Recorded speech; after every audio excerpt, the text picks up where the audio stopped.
உறவுகள் வேணுங்கிறது என்னோட கருத்துங்க. உங்கள் கருத்து வந்து உறவுகள் வேணும். வேணுங்க. சரிங்கய்யா. ஐயா நமச்சிவாய் வாழ்கங்கய்யா. சொக்கரையா வந்துட்டார். தேசிய நன்னறி காவலர் ஐயா வந்து நமச்சிவாய் வாழ்க. சரி, நமச்சிவாய் வாழ்க ஐயா. நமச்சிவாய் வாழ்க. நமச்சிவாய் வாழ்க. எல்லாருக்கும் நமச்சிவாய் வாழ்க.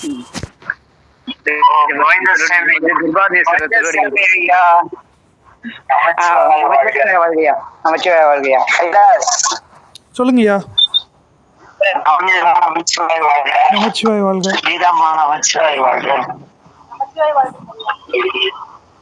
கேக்குதுங்களா?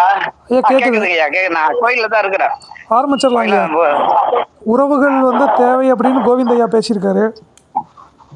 ஃபர்ஸ்ட் கோவிந்தராஜ் ஐயா வந்து உறவுகள்னா என்னன்னு சொல்லிட்டு அடுத்த ஜாமத்துக்கு உள்ள போயிட்டோம். சரிங்கய்யா.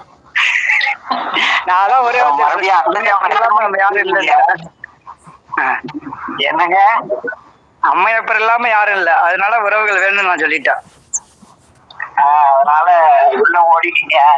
சார் என்ன கதைன்னு சொல்ல போறாரு. இதுல கோவிந்தசாமி ஐயா அவர்களை பற்றி ஒரு அறிமுகம் கொடுத்தே ஆகணும். இன்னைக்கு காலம் கொஞ்சம் லேட்டுங்க ஐயா. இல்ல காலம் முடிச்சா ஐயாவும் ஐயாவும் ஒவ்வொரு சனிக்கிழமை என்னங்க அர்த்தஜாமம் இது 2ஆம் காலம் முடிச்சுட்டு அர்ஜென்டா 8 மணிக்கெல்லாம் முடிஞ்சிடும். அப்புறம் தான் அர்த்தஜாமம் ஆரம்பிப்பாங்க 8:30க்கு. 8:20க்கு நம்ம மீட் பண்ணணும்னு சொல்லிட்டு 8:19 வெளியில வந்துட்டா உள்ள வெளியில வந்தா நெட்டு டவர் கிடைக்கல, உள்ள இருந்தா கிடைக்காதுங்க. அதனால தாங்க நேற்று கொஞ்சம் காலம் கடந்துட்டு டைம் ஆயிட்டீங்க. இல்லையே முடிக்கலைங்க. 9 பல்லக்கு வேற இருக்குல்ல, 9:15 ஆயிடும். நீங்க டைம் வேற 8:20 to 9 போட்டுருக்கீங்க. பெருமாள் என்ன சொல்றாரு தீர்மானிச்சிருக்காரு தெரியல, பாக்குறேன். சரிங்க. ஐயா வந்து திருநள்ளாறுல ஒவ்வொரு சனிக்கிழமையும் ஐயாவும் ஐயாவும் அவங்க சார்பா இந்த அறக்கட்டளை கிரக்கட்டளை எல்லாம் தொடங்காம அவங்களுடைய தோட்டம் மற்றும் அவங்களுடைய சொந்த உழைப்புல வந்து திருவருளால திருநள்ளாறு யாத்திரை வரக்கூடிய எல்லா பக்தர்களுக்கும், அடியார்கள் அப்படியெல்லாம் கிடையாது, அந்த நலதீர்த்தத்துல நீராடி வரும் அனைவருக்கும் அருமையான ஒரு பொங்கல் ஏதோ எல்லாம் தராங்க. எல்லாருக்கும் நீராடும் தராங்க. அந்த சுவையான ஒரு நல்ல உடல்நலத்தை பாதிக்காத ஒரு உணர்வு. அந்த அந்த ஏன்னா இன்னைக்கு தலைப்பு உறவுகள். இந்த உறவுகள்ல வந்து உறவுங்கிறது யாருன்னு ஒரு கேள்வி. நம்ம உறவுகள்ல எடுத்துட்டா சொந்தம்னு ஒண்ணு இருக்கு, பந்தம்னு ஒண்ணு இருக்கு, உறவுன்னு ஒண்ணு இருக்கு. என்னங்க சொந்த பந்தம்லாம் வந்துட்டாங்களா அப்படிம்பாங்க. அப்புறம் உறவுக்காரங்கெல்லாம் வந்துட்டாங்களா அப்படிம்பாங்க. அப்படிதானே? ஆமாங்க, நம்ம பக்கம் அப்படிதாங்க. அதாங்க நான் வந்துட்டாங்களா, உறவுக்காரங்க வந்துட்டாங்களா, நண்பர்கள்லாம் வந்துட்டாங்களாம்பாங்க. ஆமாங்க. அத நவநீதன் ஐயா வந்து நான் 15 நிமிடம் நம்ம அன்பிற்குரிய நவநீதன் ஐயா வந்து இந்த உறவுகளை பற்றி கொஞ்சம் ஒரு சொன்னா நல்லா இருக்கும். நவநீதன் ஐயா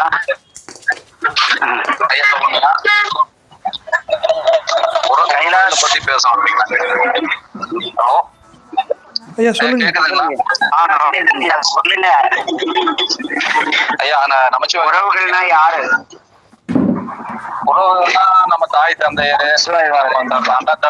அண்ணன் தம்பி தங்கச்சி, அதுக்கப்புறம் நம்ம சுத்தி இருக்கக்கூடிய சுற்றத்தார் உறவினர்கள் கூட நம்ம பாக்குற எல்லாருமே நம்ம உறவுகள் தாங்க. இல்லையே, நான் முதல்லயே சொல்றேன், சொந்தம் பந்தம் உறவுகள். அப்பா அம்மா தம்பி அண்ணன் எல்லாம் ரத்த சம்பந்தமான அவங்க எல்லாம் பந்தம். அப்புறம் சொந்தங்கள் சித்தப்பா பெரியப்பா தாய் மாமையார் எல்லாம் சொந்தம். அதை கடந்து உறவுன்னு ஒண்ணு இருக்கு. அது நீங்க சொன்ன மாதிரி சுற்றத்தாறுலாம் வச்சுக்கிட்டேன். ஆனா சுற்றத்தாருக்கு எது உறவுகள் கொஞ்சம் தெளிவா சொன்னீங்களா? என்னுடைய அறியாமை இருங்க பெரிய குடும்பம் இருக்காரு, அவரை கேட்போம். கோவிந்தசாமி நீங்க சொல்லுங்க. கோவிந்தராஜா கோவிந்தசாமியா, நீங்க உறவுகள் பேசுறதுல ரொம்ப பெரிய ஆள், நீங்க சொல்லிடுங்க.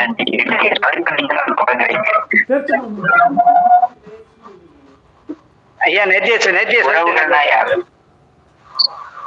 என்னன்னு ஐயா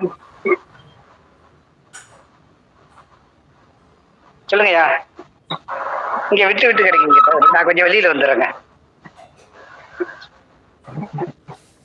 நான் காலகஸ்தீஸ்வரர்கிட்ட வந்துட்டேன். வந்து நான் வெளியே அங்க வந்து சொல்றேங்க, கொஞ்சம் அடைக்குது.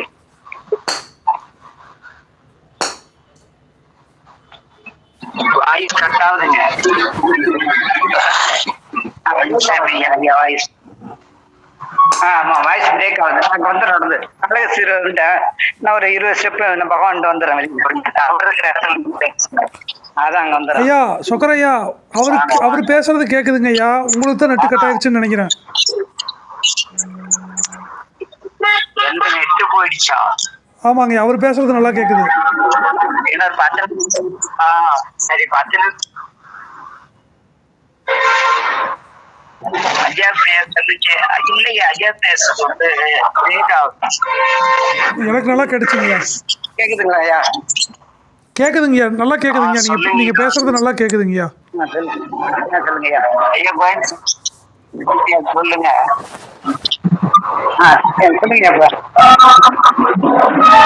சொல்லுங்க. வாய்ஸ் பிரேக் ஆகுது. நான் வெளியில வந்துடுறேன். வெளியில வந்துடுறேங்க.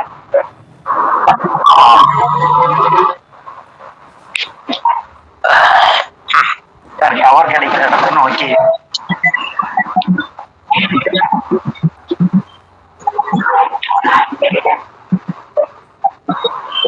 கேக்குதுங்க ஐயா?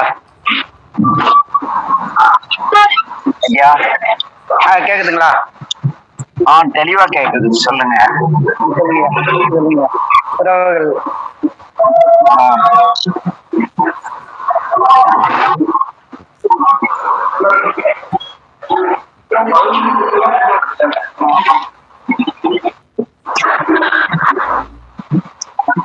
கிளியரா வந்தீங்க. சரி கைலாஸ், நீங்க சொல்லுங்க. கைலாஸ் ஐயா டவர் சொல்லுங்க. நமச்சிவாய வாழ்க. அனைவருக்கும் நமச்சிவாய வாழ்க. ஐயா, உறவுகள் அப்படிங்கிற தலைப்பில் தான் இன்றைக்கி நம்ம பேசுகிறோம். உறவுகள் அப்படின்னா என்னுடைய தனிப்பட்ட கருத்து வந்து ரத்தத்தினாலேயோ இல்லை நம்ம தாய் தந்தை வகையறாலேயோ ஒரு ஜாதி மதம் நமக்கு தெரிஞ்சவங்க இது மட்டும் உறவுங்கிறத வந்து என்னால் ஒத்துக்க முடியலைங்கய்யா. இப்போது நான் நல்லா இருக்கிறேன், இங்கே கைலாஸ் வந்து நல்லா இருக்கிறேன் அப்படின்னா எத்தனையோ பேருடைய பங்களிப்பில் தான் கைலாஸ் நல்லா இருக்க முடியுது. இப்போது உதாரணத்துக்கு சொல்லணுன்னா தூய்மை பணியாளர்கள், நம்ம நல்லா இருக்கணும்னா நம்ம தெரு வீடு இந்த குப்பைகள் எல்லாம் வந்து பார்த்து சீரமைச்சு கொண்டு போய் கொட்டி அவங்க வந்து அந்த வேலைகளை செய்கிறங்காட்டிக்கு தான் நம்ம வீடு நல்லா இருக்குது, குப்பை இல்லாமல் இருக்க முடியுது. ரெண்டாவது வேளாண் குடி மக்கள், விவசாயம் இல்லை அப்படின்னா கைலாசுக்கு சோறு கிடைக்காது. ஐயா கேக்குதாங்கய்யா நான் பேசுறது? அப்போது இவங்க எல்லாருமே வந்து அவங்கவுங்க உழைப்பை வந்து நமக்கு கொடுக்குறங்காட்டிக்கு தாங்கய்யா வந்து நம்மளால் நல்லா இருக்க முடியுது. அப்போது இவங்க இந்த மாதிரி பல பேர் மக்களுடைய அந்த உழைப்பு வந்து நமக்கு வந்து உதவியாக இருந்துகிட்ருக்குங்கய்யா. ஆசிரியர்கள், துப்புரவு பணியாளர்கள், விவசாயிகள், அப்புறம் சமூக நல்ல ஆர்வலர்கள், குளத்தை வெட்டினவங்க, கோயிலை கட்டினவங்க, இப்போது பாரபட்சம் இல்லாமல் வந்து எல்லாத்துக்கும் உதவி செய்கிறவங்க, அப்புறம் அந்த தனக்குன்னு வந்து தன்னலம் இல்லாமல் வந்து மக்களுக்காக வந்து சேவை மனப்பான்மையோடு வந்து வாழ்கிறாங்கல்ல இங்கேயா, அவங்க எல்லாருமே வந்து நம்மளுடைய உறவு தான். அப்போது ஒரு தாய் தந்தை அப்பா மாமா மச்சான் மாப்பிள்ளை இவங்க உறவுகள், இவங்க மட்டும் உறவுகளுங்கிறத என்னால் ஒத்துக்க முடியல. எல்லாருமே உறவுகள் தான். ஏன்னா இப்போ நம்ம ஒரு குடும்பமாக நம்ம ஒன்று சேர்ந்து நம்ம ஒரு நிகழ்வு ஏற்படுத்துகிறோம். அதுக்கு எல்லோரும் வந்து ஒத்துழைப்பு தர்றாங்க. பல பேர் வந்து ரெகுலராக வர்றாங்க, பல பேர் வந்து அவங்க கருத்துக்களை சொல்லி நிறைய பேர்த்துக்கு ஷேர் பண்ணுறாங்க, ஒரு நல்ல விஷயத்த செஞ்சிட்ருக்காங்க. அப்போ இவங்களும் இப்போ கீதாக்கா நம்மளோட அக்கா தான், சகோதரி தான், இவங்களும் நம்மளோட உறவு தான். லோகநாதன் ஐயா நம்மளோட உறவு தான், சொக்கரையாவும் நம்மளுடைய உறவு தான். இப்போ இந்த மாதிரி எல்லாருமே வந்து நம்மளுடைய உறவு தாங்க ஐயா. இவங்க நம்ம உறவு அப்படிங்கிறத வந்து கொஞ்சம் ஒரு ஒரு ஒரு விசால மனப்பான்மையோட பார்க்க வேண்டியதாக இருக்குதுங்கிறது என்னுடைய கருத்து. சமூகமே நம்மளுடைய உறவு தாங்க ஐயா. எறும்பு, செடி, கொடி, அதுவும் எல்லா உயிருமே நம்மளுடைய உறவு தாங்க ஐயா. ஏன்னா மாடு நமக்கு பால் கொடுக்குது, மாடு பால் கொடுக்காட்டி நமக்கு வந்து பால் கிடையாது. இப்போ மாடும் நம்மளுடைய உறவு தான். அதனால தான் வந்து மாட்டை வந்து பசுமாட்டை கோமாதான்னு சொல்லி வணங்க ஆரம்பித்தோம். இப்போ பசுமாடும் நம்மளுடைய உறவு தாங்க ஐயா. பசுமாடு மட்டும் இல்லை, இப்போ அந்த நீங்கள் நேற்று கொடுத்த விளக்கத்தில் அந்த பதிவு பார்த்தா ராஜகோபுரத்துக்கான விளக்கம்ங்கிறதுல கொடுத்துருந்தீங்க. அதில் எல்லா உயிர்களுக்கும் வந்து அந்த ராஜகோபுரத்தில் வந்து போட்டு மென்ஷன் பண்ணியிருக்கிறத நீங்கள் விளக்கம் சொல்லியிருந்தீங்க. எறும்பு, பூனை, பூச்சி, புழு, அந்த மாதிரி பல்வேறு உருவங்களாகவும் இறைவன் வந்து கலந்து நம்ம கூட இருந்துகிட்ருக்கிறார். யானை முதலாக எறும்பு, ஈராயி அப்படிங்கிற மாதிரி பல பிறவிகளில் வந்து புல்லில் இருந்து யானை வரைக்கும் அந்த எக்கோ சிஸ்டம் அப்படிம்பாங்க, அதெல்லாம் நல்லா இருக்கிறது மூலியமாக தான் நம்ம இப்போது மனித பிறவியில் வந்து நமக்கு இப்போ அறுசுவை உணவு வந்து கிடச்சி நம்ம வாழ முடியுது. இப்போ மனிதனுங்கிறது தனிப்பட்ட சிருஷ்டி கிடையாதுங்க. மனிதன் வாழ்கிறதுக்கு தகுதியாக இருக்கணும்னா இந்த உலகம்ங்கிறது அந்த பஞ்சபூதத்துலேயும் இயற்கை சார்ந்தும் அது சீரமைப்பில் இருந்தால் தான் வாழ முடியும். அப்போது இந்த இயற்கையும் இந்த உறவுகளும் இந்த எல்லா ஜீவராசிகளுமே வந்து நம்மளுடைய உறவுகள் தாங்க ஐயா. ஒரு யானை வந்து பல்லாயிரக்கணக்கான காடுகளை வந்து உற்பத்தி செய்யுதுன்னு சொல்கிறாங்க. பலாயிரம் மரங்களை வந்து ஒரு காக்கா வந்து நடுதுன்னு சொல்கிறாங்க. அப்போது இதெல்லாம் வந்து தன்னலம். இது எத்தனை ரூபா பணம் வாங்குது நம்மக்கிட்ட? ஒரு யானை வந்து இப்போ எத்தனை லட்சம் கேட்குது ஒரு பழைய காட்டை உற்பத்தி செய்கிறதுக்கு? இல்லை ஒரு காக்கா வந்து பல மரங்களை நடுறதுக்கு எத்தனை காசு கேட்குது? கேட்குறது இல்லையே. அப்போது இங்கே எல்லாமே வந்து கட்டணம் ஆகி நம்ம இப்போ வாழ்ந்துட்டுருக்குறோம். ஆனால் நமக்கு இயற்கைங்கிறது உறவு வந்து நமக்கு ஒவ்வொன்றும் போதிச்சுக்கிட்டே இருக்குது. வாழ்க்கை இதல்ல, வாழ்க்கைங்கிறது தன்னலம் இல்லாமல் மனிதர்களை வந்து நேசிப்பதும் தன்னலம் பார்க்காம வந்து அன்பு செலுத்துறதும் தான் வாழ்க்கை அப்படிங்கிறத ஒவ்வொரு ஜீவராசிகளும் நமக்கு வந்து போதிச்சுக்கிட்டே இருக்குதுங்க ஐயா. அந்த படிப்பினையை நம்ம ஏற்று நம்ம வாழ்க்கையை வாழ்ந்தோம்னா நம்மளும் வந்து சிறந்த உறவாக இறைவனுக்கு இருக்கலாம் அப்படிங்கிறது தாங்க ஐயா என்னுடைய சின்ன கருத்து. இதில் பிள்ளை இருந்ததுன்னா மன்னிக்கணும். நமச்சிவாய வாழ்க ஐயா. நமச்சிவாய வாழ்கங்க ஐயா. சொக்கரையா வாய்ஸ் மியூட் ஆயிடுச்சாட்ருக்குங்கய்யா. சொக்கரையா நமச்சிவாய வாழ்க. ஆதாயம் எதிர்பார்த்து வாழ்வதா வாழ்வது உறவுகளா? ஆதாயம் எதிர்பார்க்காமல் வாழ்வது உறவுகளா? ஆதாயம் எதிர்பார்க்காமல் எந்தவித தேவைகளையும் மனம், வாக்கு, செயலால் எதிர்பார்க்காமல் பாரபட்சமற்ற அன்பு காமிப்பதே உறவுங்கய்யா. இப்போது இதுக்கு சிறந்த உதாரணத்துக்கு எப்படி நான் சொல்கிறேன்னா, நமக்கு ஒரு பஸ் ஸ்டாண்டில் நின்றுட்டு இருந்தோம். நம்ம எங்கே போகிறது என்ன செய்கிறதுன்னு நமக்கு தெரியல. நீங்கள் எங்கூட பேசணும், மணிக்கணக்கில் பேசணும்னு உங்களுக்கு அவசியம் இல்லை. அந்த நேரத்தில் நீங்கள் ஏதாவது ஜாப் ஆர்டர் எடுத்து பண்ணிங்கன்னா உங்களுக்கு வருமானம் வரும். ஆனால் ஒரு மனுஷன் கஷ்டப்படுறான் அப்படின்ட்டு உங்கள் நேரத்தை ஒதுக்கி நம்மக்கிட்ட பேசுகிறீங்க, இது சிறந்த உறவு. இப்போ இங்கே எத்தனையோ பேர் வந்து இந்த நேரத்தை ஒதுக்கி இந்த சத்சங்கம் கேட்க வர்றாங்க. இவங்கெல்லாம் வர்றங்காட்டிக்கு தான் நம்மளால் ஊக்கத்தோடு பேச முடியுது. இப்போ இது சிறந்த உறவுக்கான அடையாளம். எந்தவித தேவையும் இல்லாமல் எதிர்பார்க்காம, ஆதாயத்தை எதிர்பார்க்காம ஒருத்தன் தான் கஷ்டத்தை, பிறர் கஷ்டத்தை தான் கஷ்டம்னு உணர்ந்து அன்பு காட்டுறது தாங்கய்யா உறவுக்கான ஒரே வரி விளக்கம், அடிப்படை. ஆமாங்கய்யா, ஆமாம் ஆமாம். இப்போ அண்ணன் தம்பின்னு இருக்கிறாங்க. அண்ணன் சொத்து கொடுக்கலன்னா தம்பியை போட்டு தள்ளுறான். ஒரே வயிற்றில் ரெண்டு, அதை வந்து உறவுன்னு ஒத்துக்க முடியாது இல்லைங்கய்யா. ஒரே வயிற்றில் பிறந்தாலும் அந்த அன்பு இல்லை இல்லைங்கய்யா. சொத்துக்காக வந்து அப்பா பையனை போட்டு தள்ளுறாரு, பையன் அப்பனை போட்டு தள்ளுறாரு. அப்போது ரத்த பாசத்தினாலேயோ ஒரு இன்னாருக்கு பிறந்ததுனாலேயோ வந்து அது உறவு ஆகாதுங்க ஐயா. அது பேர் உறவும் அல்ல. யாராக இருந்தாலும் அது அது ஓர் உயிரான புல்லாக இருந்தாலும் நமக்கு அது அன்பை கொடுத்துட்டே தான் இருக்குது.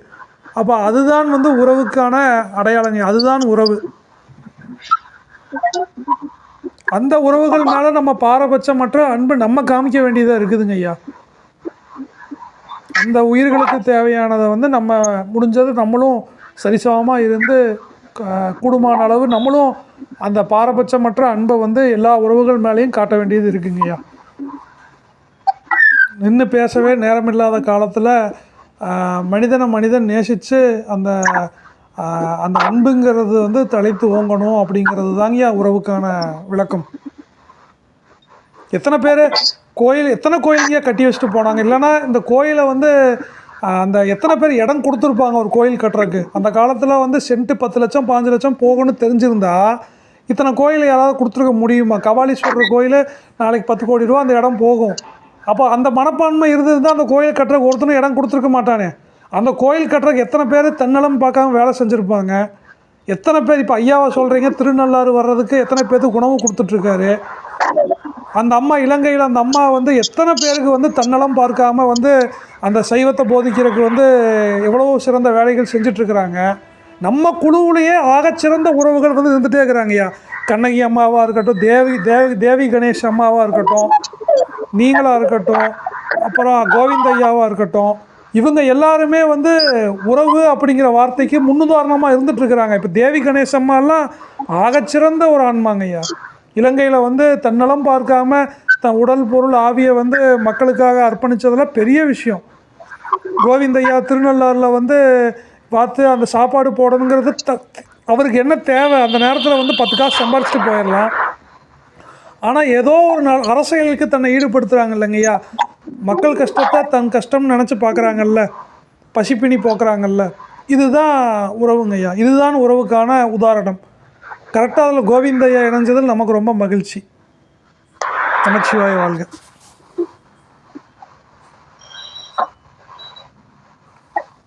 ஐயா நீங்கள் சொல்லுங்க ஐயா.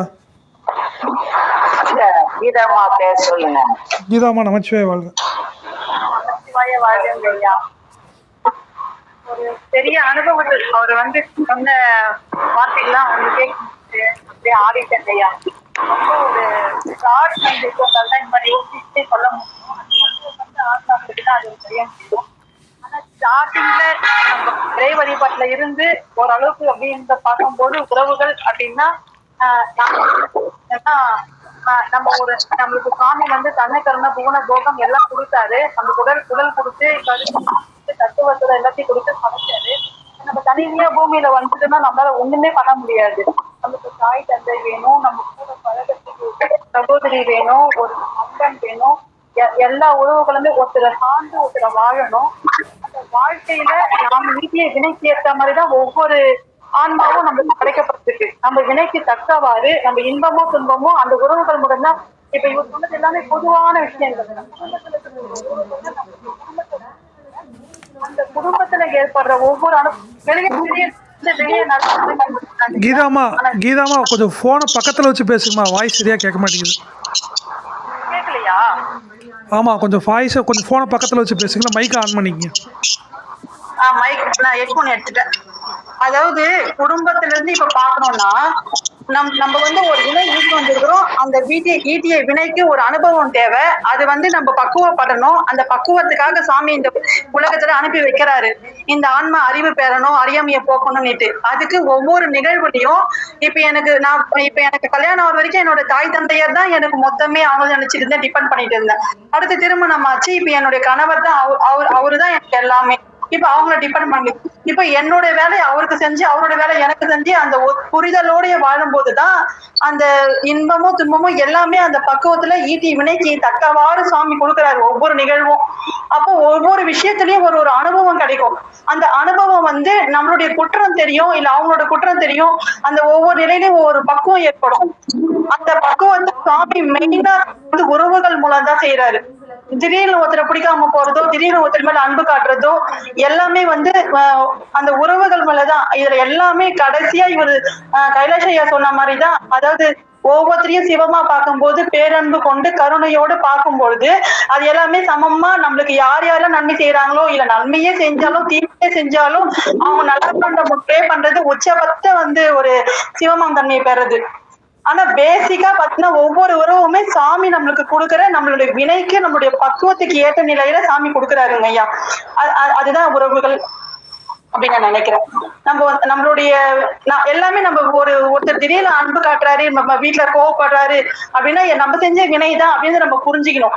அந்த பக்குவம் ஏற்படுற வரைக்கும் இந்த உறவுகள் கடைசி நிமிஷம் வரைக்கும் நம்மளுக்கு இருந்துதான் இருப்பாங்க. அவங்கள நம்ம தாங்கி பேஸ் பண்ணணும். எல்லாமே வெளியே நல்ல பேர் எடுத்துக்கலாங்க ஐயா, வீட்டுல முதல்ல நல்ல பேர் எடுத்துக்கிட்டா ரொம்ப பெரிய விஷயம். நம்மளுடைய மொத்த எல்லார்கிட்டையும் எல்லா முகத்தையும் காட்ட மாட்டோம். ஆனா நம்ம குடும்பத்துல இருக்கிறவங்கள நம்மளுடைய அக வாழ்க்கையும் தெரியும், புற வாழ்க்கையும் தெரியும். நீங்க நடிக்கிறியா இல்ல உண்மையாவே அன்பு கட்டுறியா எல்லாமே அவங்களுக்கு தான் தெரியும். சோ அதுதான் உறவுகள் தான் வச்சுதான் சாமி நம்மள பரீட்சை பண்ணிட்டே இருக்காரு. அந்த பரீட்சை பண்றதுல உறவுகள் ரொம்ப பேசிக்கா இருக்கு. அதை நான் உணர்ந்து சொல்றேங்க ஐயா. நமச்சிவாய வாழ்ங்க ஐயா.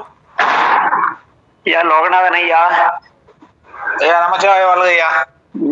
சொல்லுங்க உங்க கருத்து. ஐயா கருத்துக்கு விடையே நீங்க தாங்க ஐயா சொல்லணும். கருத்துக்களுக்கு இந்த டைம் போயிடுச்சுங்க ஐயா. அதெல்லாம் இல்ல, நீங்க சொன்னாதான். நீங்க சொக்கரி எதுவுமே பேச மாட்டார். ஏன்னா சொக்கரியெல்லாம் கைலாசே பேசிட்டாப்ல. ஆமா ஐயா, உறவுகள்ங்கிறது தாய் தந்தையர் உறவு இந்த மண்ணுக்கு நம்மள கொடுத்தாங்க.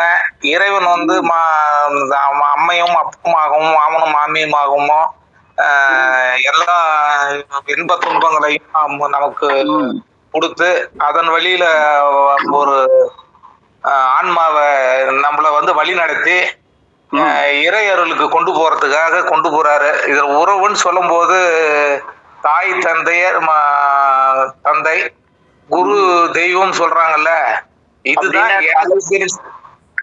தாய் தந்தைங்கிற சொந்தம் கிடையாதா, உறவு தானா? அவங்க தானே நம்மள ஈண்டு எடுத்தவங்களே அவங்க தானே அந்த மண்ணுக்கே நம்மள கொண்டு வர்றாங்க. தாய் தந்தையர் சொந்தமா பந்தமா உறவு? நீ எனக்கு என்ன சொந்தமா பந்தமா உறவா நீ எனக்கு அட்வைஸ் பண்றேன்னு ஒரு வார்த்தை பேசுறாங்கன்னு வைங்க. அப்படி எல்லாரும் பேசியிருக்கோம். ஆமாங்க ஐயா. அப்படின்னா தாய் தந்தையர் சொந்தமா பந்தமா உறவா? அவங்க சொந்தம் தானே. அவங்க தானே சொந்தமா உறவு. சொந்தமா உறவா? சொந்தம் தான். அப்புறம் அவங்கள போய் உறவோட ஒண்ணா வைக்கிறீங்க.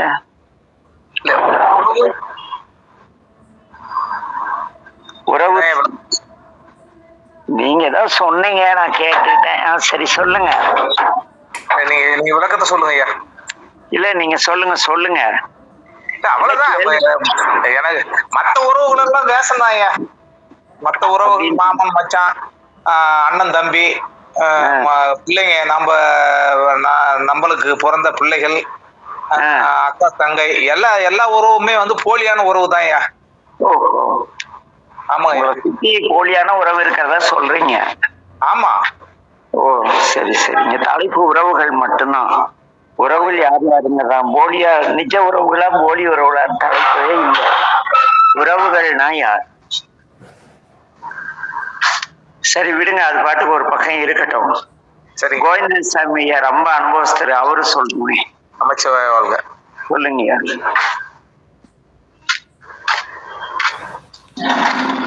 சொல்லுங்கய்யா, உறவுகள்னா யாரு? என்ன திருநெல்லா இருக்காரு, கோயில கட்டிட்டு பேசவே மாட்டேங்கிறாரு ஐயா. அர்த்தஜாமம் தொடங்கிட்டாங்களா?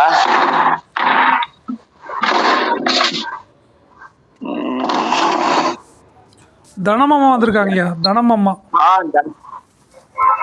தனமா சொல்லுங்க. சொல்லுங்க. உறவுன்னா யாரு? உறவுனா அதான் அத கிளியரா சொல்லிருச்சு தம்பி. நம்ம உறவுகள்னா நம்ம சொந்தம் பந்தம் அண்ணன் தம்பி பங்காளி அங்காளி எல்லாம் கிடையாது. எல்லாம் இந்த பூலோகத்துல இருக்க எல்லாமே நம்மளோட உறவுகள்ன்றத ஒவ்வொருத்தரோட ஒரு உயிரோட இன்னொரு உயிரும் பின்னி பிணைஞ்சு இருக்குன்றத அழகா தெளிவா சொல்லிச்சு தம்பி. இதுல வந்து ஐயா நேத்து நீங்க சொன்ன மாதிரி ஒரு ஆன்மா வந்து இந்த உலகத்துல படைக்கப்பட்டிருக்கு. இந்த படைக்கப்பட்ட ஆன்மா வந்து இத்தனை இந்த உறவுகளோடையும் ஒரு கூட்டமைப்புல இருக்குங்கிறத தம்பி அழகா சொல்லுச்சு. ஆனா அதுக்கு அந்த உறவுகளோட நம்ம இந்த ஆன்மா பக்குவப்படுறதுக்கு இந்த உறவுகள்லாம் ஒரு பாலங்கிறது ஒரு மெயினான கருத்துங்கிறத அடியேன் வலியுறுத்துறேங்க ஐயா. இந்த உறவுகள் மூலமாத்தான் இந்த ஆன்மா பக்குவப்படணும். ஒவ்வொரு என்ன சொல்றேன், இப்ப நீங்க அங்க இருக்கீங்க, நான் இங்க இருக்கேன். இப்ப இந்த ஒரு தொலைநோக்கு கருவியை உருவாக்குறதுக்கு ஒரு உறவு இருக்குல்லங்க ஐயா. இந்த மாதிரியான ஒரு இப்ப வந்து நான் பேசுறது உங்களுக்கு கேக்குது, நீங்க பேசுறது எனக்கு கேக்குறது. இது வந்து நம்ம கண்ணார பாக்குறோமா? இந்த ஒளி, இந்த ஒரு கட்டமைப்பு நம்ம பார்க்க முடியாது. இந்த மாதிரி கண்ணுக்கு புலப்படக்கூடிய விஷயங்கள், கண்ணுக்கு புலப்படாத விஷயங்கள், இது எல்லாமே இந்த ஆத்மாவுக்கு உண்டான. இதை நம்ம எந்த அளவுக்கு இந்த ஆத்மா பயன்படுது, இதை வச்சு இந்த ஆத்மா எப்படி பக்குவப்படுதுங்கிறது தாங்க நம்மளோட உறவுகளோட இன்னைக்கு முக்கியமான ஒரு விஷயம். சரி சரி. அடியேன் சாதாரண படிச்சுக்கையா. என்ன கண்ணு? அடியேன் ஏதாவது தவறா சொல்லிட்டுதான் மன்னிச்சிருக்கு ஐயா. தெரியாதுங்க, தவறும் கிடையாது, ரைட்டும் கிடையாது, எல்லாம் மட்டும்தான். கீர்த்தனா வந்தாங்க, போயிட்டாங்க. ஐயா நவநீதன் ஐயா இருக்காருங்கய்யா. ஐயா நவநீதன் ஐயா. நமச்சிவாய வாழ்க்கை. நமச்சிவாய வாழ்க. சொல்லுங்க சொல்லுங்க. அதான் ஒருத்தர் ஐயா வாய்ஸ் கொஞ்சம் பிரேக் ஆகுதுங்க நவநீதன் ஐயா, கொஞ்சம் ஃபோனை பக்கத்தில் வச்சு பேசுங்கய்யா.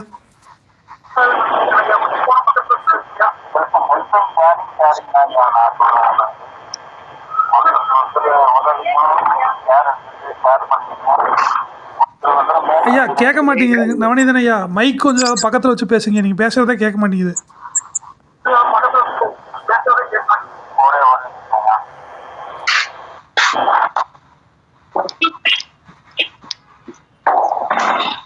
ஹெல்பிங் கேரிங் ஷேரிங் தான். ஹெல்பிங் கேரிங் ஷேரிங் தான் எனக்கு தெரிஞ்சதுக்கு. அட்ஜஸ்ட் பண்ணி வாழணும். அதுக்கப்புறம் வந்துட்டு உண்மையான புரிதல் இருந்ததுன்னா சண்டை வராது, அன்போட இருப்பாங்க, அரவணைப்பாங்க. அவங்க செய்யறது நமக்கு ஒரு வேடிக்கையா தான் இருக்கும், இனிமையா இருக்கும், ஒரு சிரிப்பு தான் வரும்.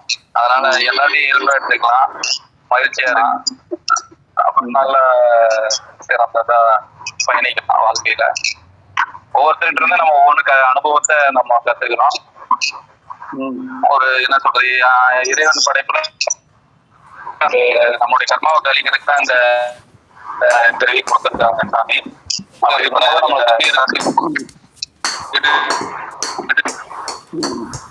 ஒரு அனுபவங்களை கத்துக்கிறோம், ஒரு அறிவு பக்குவமாகுது. அந்த அறிவு பக்குவமாகும் போது நம்ம அந்த செயல்படுறோம், ஞானமா மாறுது. ஞானம் வரும்போது நம்ம எல்லாருமே ஒண்ணுதான் அப்படிங்கிறது தெரியும் போது எல்லாருமே நம்ம உறவுதாங்க. உலகத்துல அனைவரும்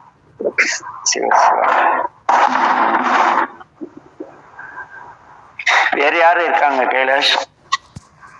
வேற அவ்வளோதாங்கய்யா, எல்லாம் சொல்லிட்டாங்க. கீர்த்தனா வந்துட்டு போனாங்க. ஆமாங்கய்யா, 3 பேர் வெளியே போயிட்டாங்க ஐயா. ஓ சரி சரிம்மா, 3 பேர் வெளியே போயிட்டாங்களா? ஆமாங்க ஐயா, ஆமாங்க ஐயா. பாலியப்பன் ஐயா வந்தாரு. இல்ல அதான் இப்போ வந்து 6 பேர் தான் லைன்ல இருக்காங்க ஐயா. ஓ சரி சரிங்க.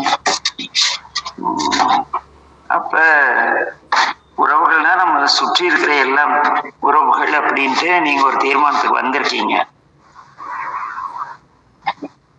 அப்படிதானே கைலாஷ்? ஆமாங்கய்யா ஆமாங்கய்யா, ஆமாம் ஆமாம். அப்படின்னா சுற்றங்கள் யாரு? சுற்றமும் உறவு தானா ஐயா? யாரெல்லாம் நம்ம வந்து இப்போ இந்த கைலாஷ் வாழ்கிறதுக்கு யார் எல்லாம் வந்து கைலாஷ் சார்ந்திருக்கானோ எல்லாமே வந்து உறவு தாங்க ஐயா.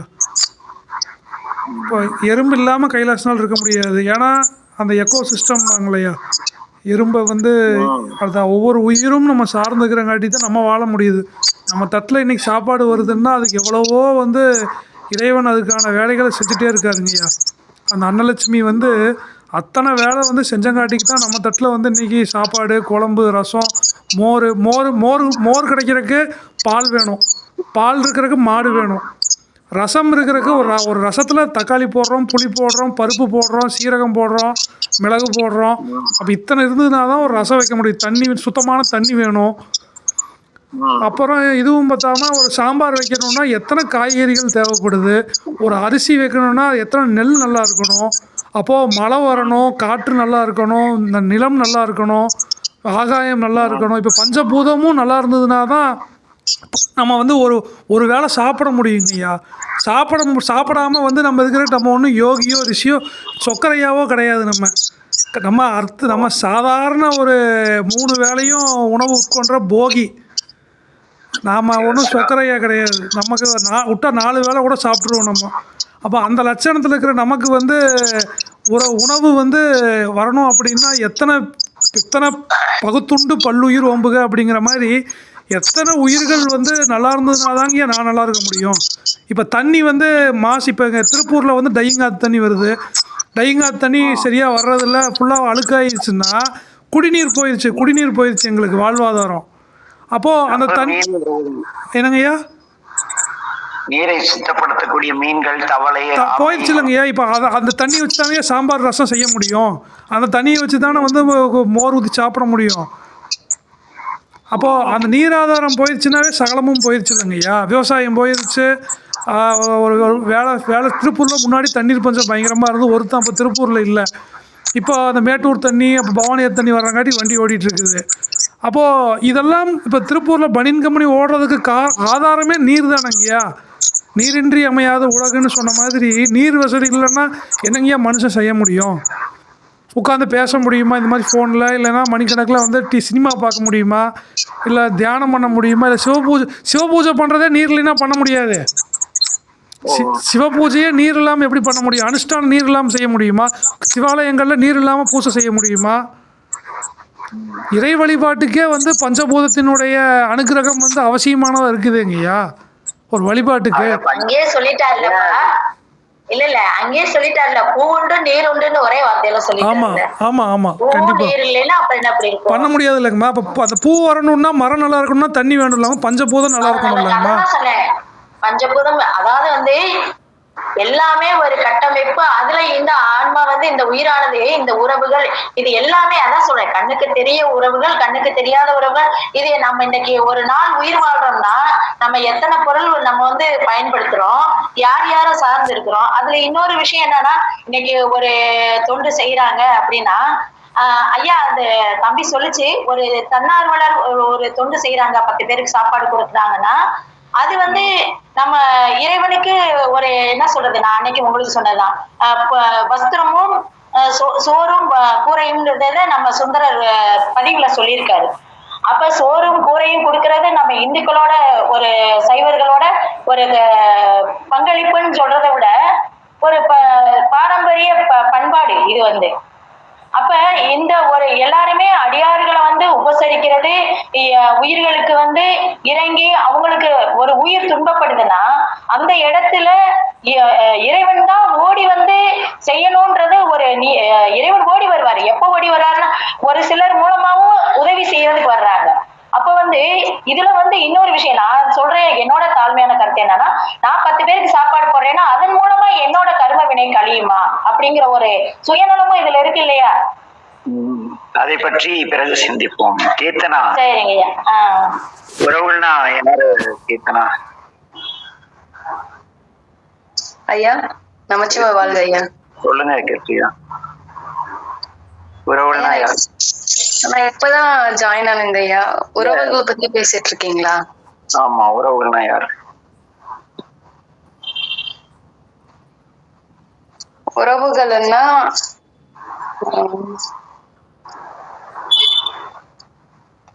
நமக்கு தெரிஞ்சவங்க,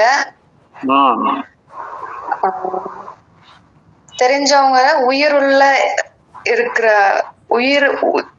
உயிரற்றது இல்லாம உயிரா இருக்கிறவங்க எல்லாருமே உறவுகள்.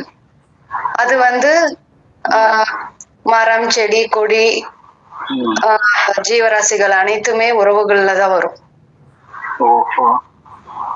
சிவா. பரவாயில்ல. இதுதான் எனக்கு தெரிஞ்சது. சரி, எல்லாம் நீங்களாம் பேசிட்டீங்கன்னு நினைக்கிறேன். கோவிந்த சேமையா பேச ட்ரை பண்ணி திருநள்ளாறு கோயில சந்தா சுத்தி காட்டிட்டு இருக்காரு. திருநள்ளாறு தரிசனம் அன்னைக்கு அம்மை முருகப்பெருமானுக்கு உபதேசம் பண்றதுன்ட்டு நிறைய காட்சிகள் இன்று இறையலால் சந்திச்சோம். உறவுகள் அப்படிங்கிறது உணர்வினால் பின்னப்பட்ட இந்த உலக விருத்திக்காக எது பாடுபடுகிறதோ அத்தனையும் உறவுகள். அது தம்பி சிவா, அப்புறமேட்டும் கீதாம்மா, கிருத்திகா எல்லாருமே இயங்குகின்ற எல்லாமே உறவுகள். இதுல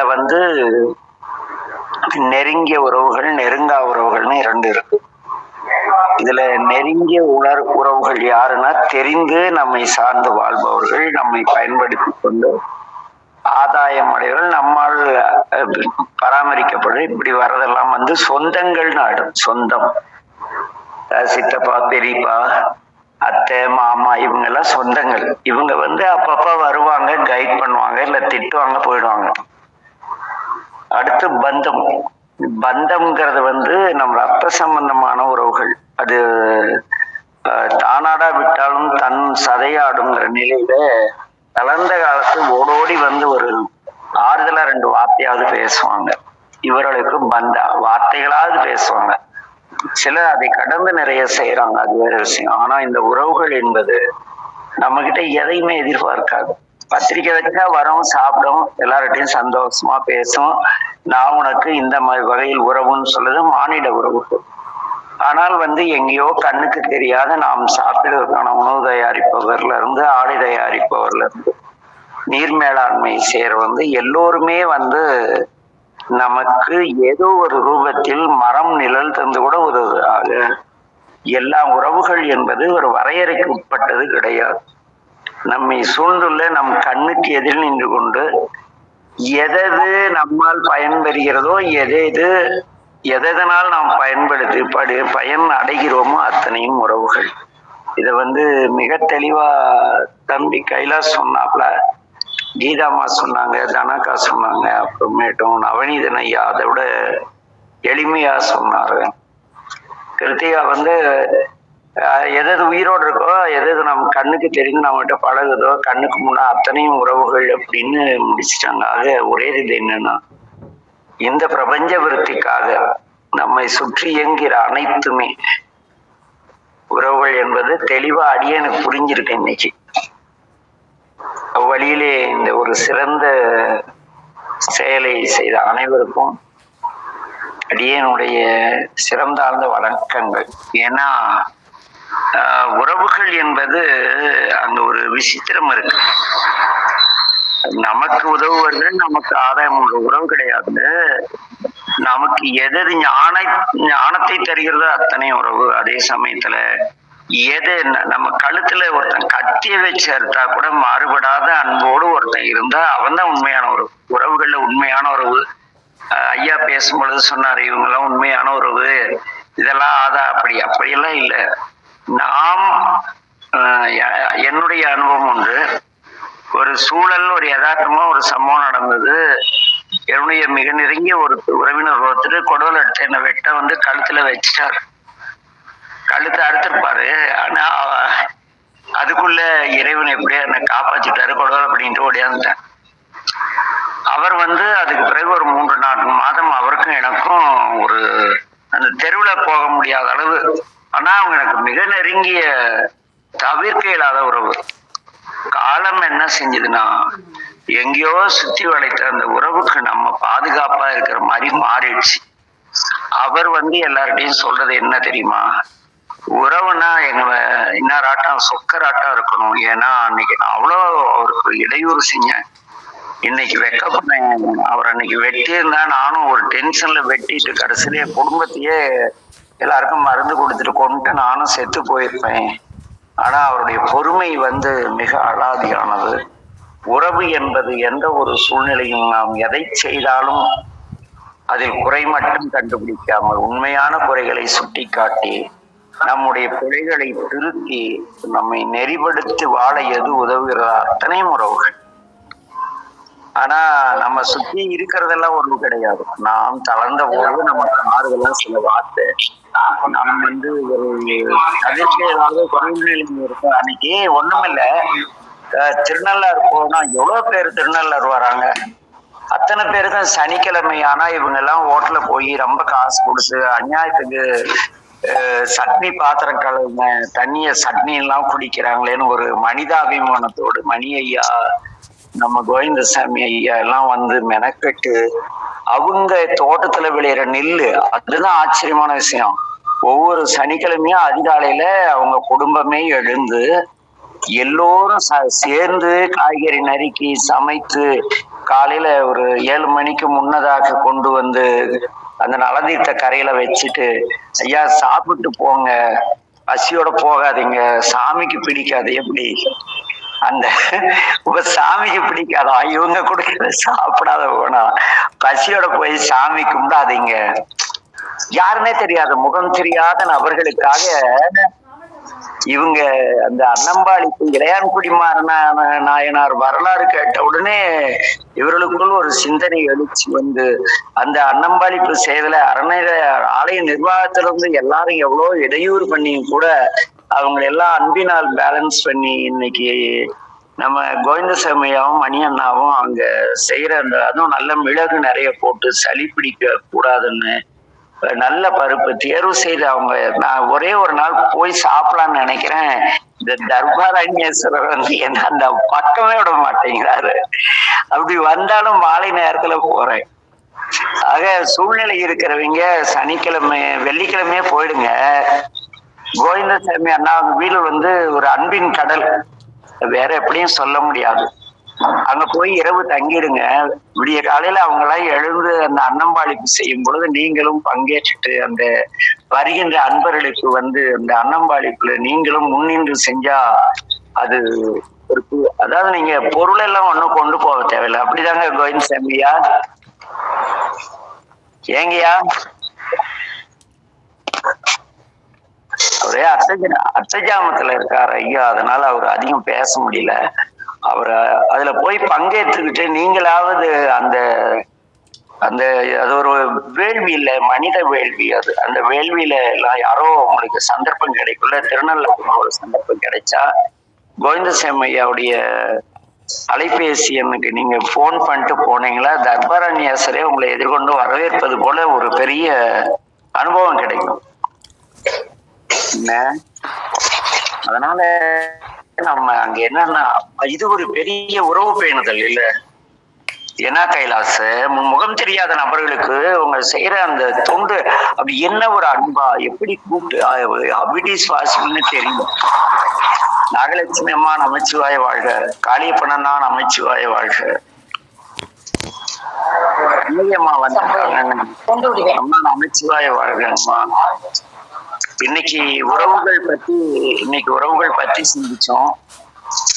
ஏதேது நம் கண்ணிற்கு முன்பாக இருந்து நம்மிடத்தில் எந்த பிரதிபலனையும் எதிர்பாராமல் நமக்கு தேவையான அனைத்தையும் தன்னால் எந்த வரை செய்கிறதோ அத்தனையும் உறவுகள் அப்படிங்கிற ஒரு கருத்து பதிவு செய்யப்பட்டிருக்கு.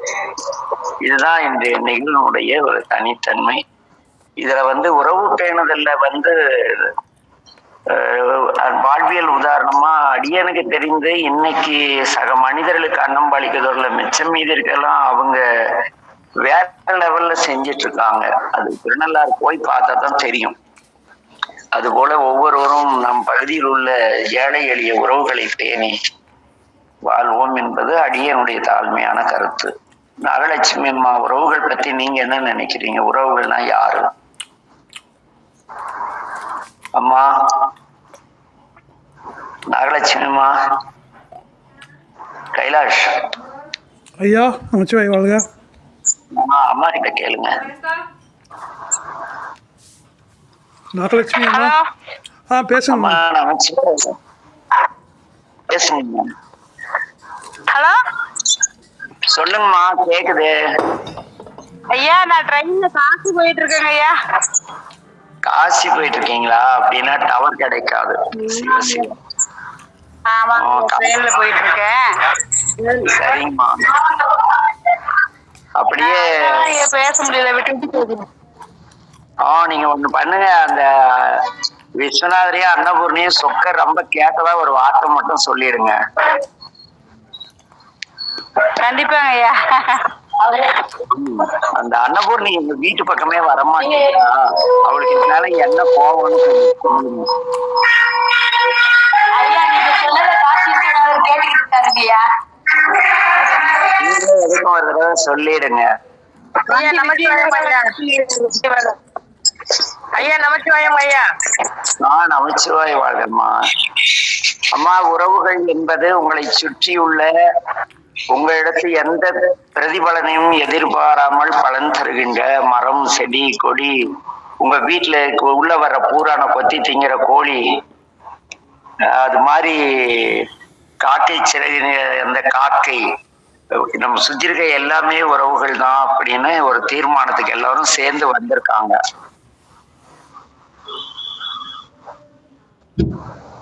உங்களுடைய கருத்து என்ன? செண்டமம்மா, உங்கள் கருத்தை சொல்லுங்கள். உறவுன்னா உங்க கருத்துல எப்படி?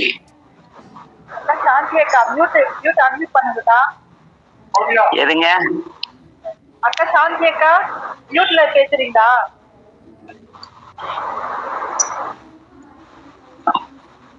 மியூட்ல இருக்கீங்களா? பேசுறது அப்படியே பேசுறாங்க. கண்ணகி அம்மா, கண்ணகி அக்கா இருக்காங்க. அம்மா சொல்லுங்கம்மா. ஐயா, சொந்தம் பந்தம் பத்தி திரும்பியும் கொஞ்சம் புரியுற மாதிரி சொல்றீங்களா? தெளிவா இன்னும் கொஞ்சம். எந்த ஒரு பிரதிபலனையும் எதிர்பாராமல் எது எது உங்களுக்கு தன்னால் இயன்றதை நமக்கு செய்கிறதோ அதெல்லாம் உறவு. பந்தம் என்பது இரத்த சம்பந்தமான உறவுகள். அது சில சமயம் நமக்கு உபத்திரவமா இருக்கும், சில சமயம் உதவியா இருக்கும். இந்த சிருஷ்டியில இந்த ஆன்மாவை மிக பக்குவப்படுத்துறது இந்த பந்தம். இந்த பந்தங்கள் தான் நம்ம பல்வேறு ஞானம் பெறுகிறோம், நாம் தெளிவடைகிறோம். அதனால அது பந்தம். இந்த சொந்தம்ங்கிறது சுத்தி இருந்துட்டு நமக்கு சில சமயம் சப்போர்ட் பண்ணும், பல சமயம் நம்மளை டிஸ்டர்ப் பண்ற மாதிரி பண்ணி நம்மளை தெளிவுபடுத்தும். அது ஒரு ஞானாசிரியர். பந்தமும் சொந்தமும் ஒரே மாதிரிதான் வருது. கேரக்டர் ஒரே மாதிரி வரும், ஆனா இது பக்கத்துல இருந்துட்டே தொந்தரவு பண்ணும், அது தூரத்துல இருந்துட்டு தொந்தரவு பண்ணும். அல்லது பக்கத்துல ஏதோ போட்டு கொடுத்துட்டு இந்தாட்டு போய் அது நம்ம என்ன பண்றோம்னு நம்முடைய அந்த நம்ம எப்படி சண்டை போடுவோமா இல்ல சமாதானமா போவோமா, எப்படி அறிவினால் சிந்தித்து பேலன்ஸ் பண்றோமாங்கிறத இந்த சொந்தங்கள் வேடிக்கை பார்க்கும். நீங்க சுமூகமா சால்வ் பண்ணிட்டா அதுங்க நான் அப்பவே நினைச்சேன் காம்ப்ரமைஸ் மூடு. ஏன்னா இவங்க ஒண்ணும் பண்ண முடியல, சரி இவங்க கூட இணைந்து இருப்பதுதான் நமக்கு பாதுகாப்புன்னு நம்ம கூட கலந்துக்குவாங்க. சண்டை போட்டுட்டு இருந்தா இவங்க அப்படின்ப்பா அது குடும்பமா அது அப்படின்னு சொல்லி நம்ம குடும்பத்தினுடைய எதிர்காலத்தையே சீர்குலைச்சிருவாங்க. ஆக நம்ம சொந்த பந்தங்களுக்கு முன்னால நம்ம பேலன்சிங் பண்றதா நமக்கு தெளிந்த ஞானத்தை தரக்கூடிய ஒரு சமாச்சாரம். அதுக்குதான் மிக அதிகமான பொறுமை, மிக எளிமையான அனுசரித்து செல்லும் தன்மை, இதெல்லாம் வேணும். ஆனா உறவுகளுக்கு அப்படி இல்லை, எதுனாலும் ஒடியாரும். உறவுகள் என்பது இந்த உறவின் முறைம்பாங்க, முறைப்படுத்தப்பட்ட உறவுகள். அதனாலதான் அதுக்கு உறவின் முறை. மதுரை பக்கம் உறவின் முறை எப்படிம்பாங்க. அவங்க தங்களால் இயன்றத ஒரு கஷ்டகாலனா இயன்றத வாலின்றா வாலின்றா அட்வைஸ் பண்ணுவாங்க. ஒரு மரம் பாத்தீங்களா, அது பாட்டுக்கு நிழல் தருது, நம்ம ஜாலியா போய் அந்த மரம் உரம் போட்டுக்கிச்சாலாம் நமக்கு தெரியல. அந்த மரத்தடியில நம்ம சுவாசிச்சுட்டு வரோம். அந்த மரம் உறவு. நம்ம வீட்டுல இருக்கிற செத்து போன எலிய சாப்பிட்டு சுகாதாரத்தை பேணுது அந்த காக்கா நம்முடைய உறவு. நீங்க கொஞ்சோண்டு அரிசி டெய்லி போட்டு பழகினா நூற்றுக்கணக்கான ஒரு குறைந்தபட்சம் 10-20 சிட்டுக்குருவி கிச்சுன்னு கத்திட்டு நம்ம கிட்ட அது உறவு. தம்பி கைலாசம் சொன்ன மாதிரி துப்புரவு பணியாளர்கள் எவ்வளவு பேர் அடையப்போம். இவங்க எல்லாம் உறவுகள். ஏன்னா இவங்க எல்லாம் நம் நலம் பேணுவார்கள். யார் நம் நலம் பேணுகிறார்களோ அவர்கள் பிரதிபலனை எதிர்பார்க்காமல் யார் நம் நலனை பேணுகிறார்களோ அவர்கள் எல்லோருமே கண்டிப்பா உறவுகள் அப்படிங்கிற அந்த பதத்தின் கீழ் வந்துருவாங்க, கடவுள் உட்பட. சரி சரிங்க. ஐயா காளியப்பனையா நமச்சிவாய வாழ்க. இவர் ஏற்கனவே நான் பேச மாட்டேன்னு கன்ஃபார்ம் பண்ணிட்டு வந்து வகுப்பை மட்டும் காது கொடுத்து கேட்கிறவரு. சரி கண்ணு, வேறு ஏதேனும் செய்திகள்? ஐயா கண்ணகி அம்மா, நாளைக்கு தலைப்புல ஆன்மாவுக்கு எப்போ சுதந்திரம் கிடைக்கும்னு பேசுங்க. நாளைக்கு சுதந்திர தினம், ஆன்மாவுக்கு எப்போ சுதந்திரம் கிடைக்கும்? இறைவனை அடைந்தால் சுதந்திரம் கிடைக்கும். அந்த தலைப்புல நாளைக்கு கொஞ்சம் பேசுங்க. இறைவனை இன்னும் இறைவனை நீங்க அடையிலையா கீர்த்தனா? கட்டியா அங்க போய் சேர்ந்தாதான் நான் அடைந்த மாதிரி முழுசா. மத்தியானம் வந்து ஊர்ல நாங்க சாப்பிட்ட காஃபி கூட டேஸ்ட் இல்லாத பண்ணிட்டீங்களே இப்படி ஒரே ஐயா நீங்க வேற, நீங்க சாப்பிடலன்னு எனக்கு ரொம்ப வருத்தம். மதியம் வர முடியல. ஆனா ரொம்ப சந்தோஷம், எதிர்பாராம வந்தது. நான் ரொம்ப ஒரு அநியாயத்துக்கு செத்தாதான் கடவுளை பார்க்க முடியும்னு அசால்ட்டா சொல்லிட்டீங்களே. நாங்க இந்த 5 கடமைகள் சொன்னதுக்கெல்லாம் அர்த்தம் இல்லாத ஒரே வார்த்தையில காலவாரி தப்பு இவ்வளவு மோசமான வாய்ப்புங்களே. இல்ல இல்ல, இது எல்லாத்தையுமே வந்து நீங்க சொல்றீங்க, அது ஒத்துக்கிறேன். ஆனா வந்து கடைசியா நீங்க எல்லாருமே எதை நோக்கி போறோம்? அந்த கடவுள் தானே. அப்ப அதுதான் இல்லைங்களா? நீங்க கடவுளை நோக்கி பயணிக்கவே முடியாது கண்ணு. கடவுள் தான் உங்களை நோக்கி உங்கள் உடன் இருந்து பயணித்துக் கொண்டு இருக்கிறார். இமைப்பொழுதும் எண்ணெஞ்சில் நீங்காதான் தாழ்வார்கள்.